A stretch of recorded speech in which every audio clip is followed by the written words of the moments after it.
Hi, this is Steve. Today I'm going to talk to you about Wrangell-St Elias National Park. It is the nation's largest park at 13.2 million acres. That is bigger than the country of Switzerland, or 6 times the size of Yellowstone. It also contains 9 of the 16 highest peaks in the United States. You can either fly or drive to the park, but the roads are very limited. I decided to go to the McCarthy-Kennicott area, and the last 60 miles of the road are gravel. The trip took about 8 hours from Anchorage, and although the road was gravel, it wasn't too bad. Many of the travel companies will not allow you to take the rent-a-car on the gravel road, however. I decided to get a shuttle van from Anchorage to McCarthy. Along the way, we made 2 stops. One at the Matanuska Glacier to take some pictures, and a second one at the Kuskalana River Bridge, which there's a walkway underneath, and you can go across underneath the bridge if you like. At the end of the McCarthy Road, you end up in a big parking lot. Some people camp here, but I had to go across the footbridge over the river into the town of McCarthy. I got picked up on the other side of the bridge and taken to my cabin in McCarthy.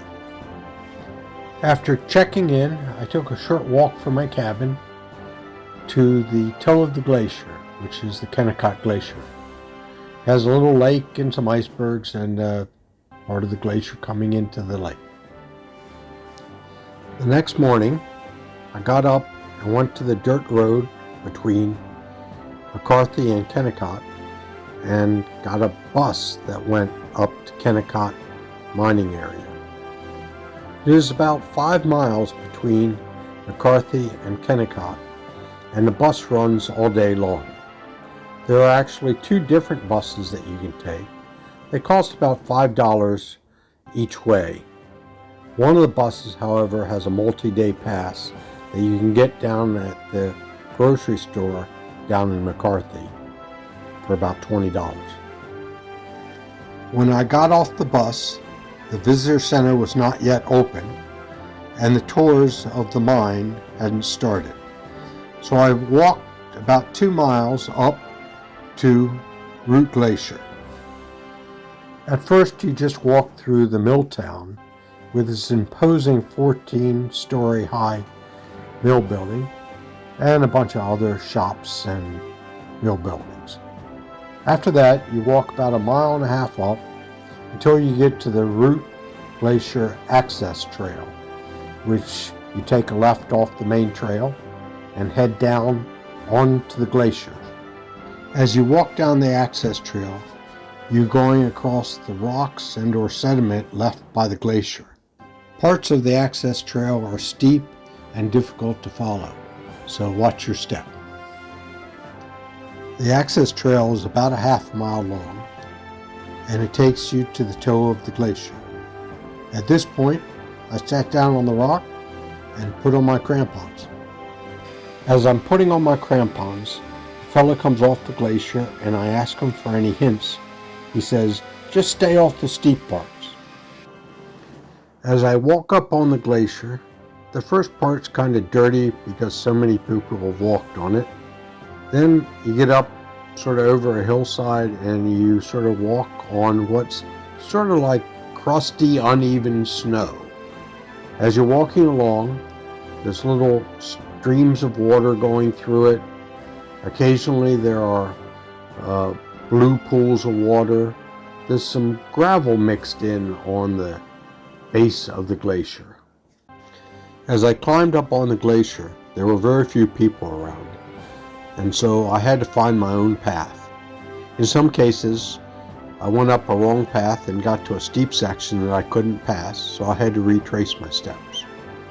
As it got later, more people climbed up onto the glacier, and there were people learning how to ice climb, and and there were other people in groups being led by guides, and this helped to determine where the best spots to go were.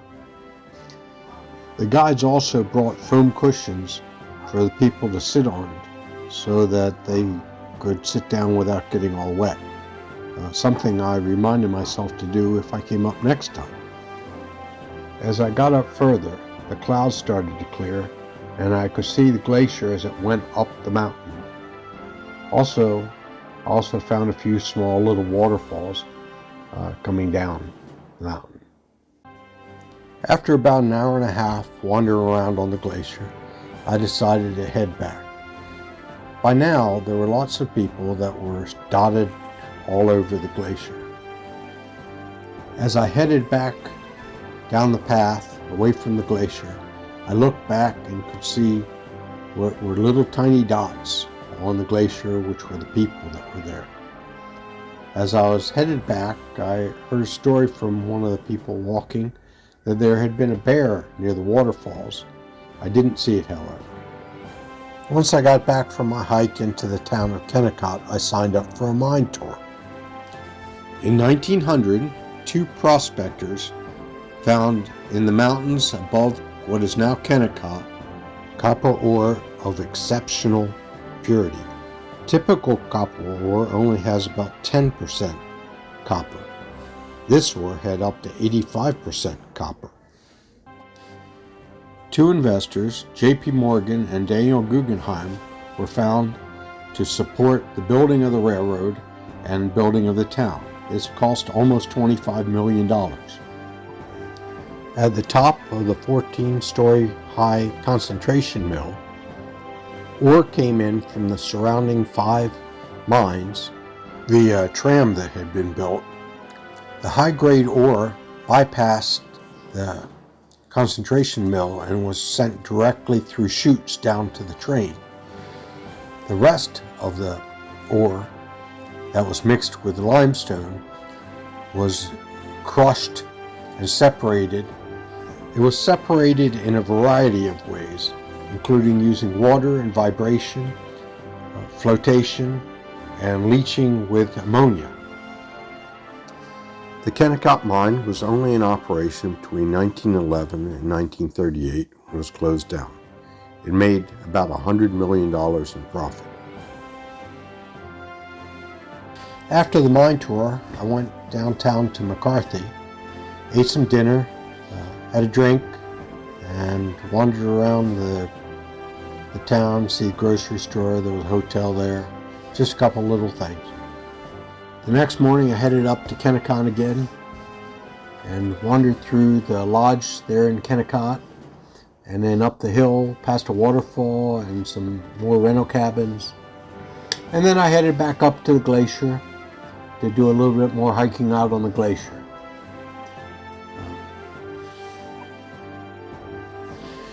Whatever you decide to do at Wrangell-St Elias National Park, make sure to go and climb out on the glacier.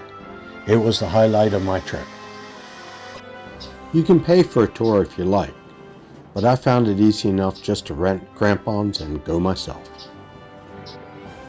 The next day, I headed down to the McCarthy Bridge, went over the footbridge, and got my van pickup and headed back to Anchorage.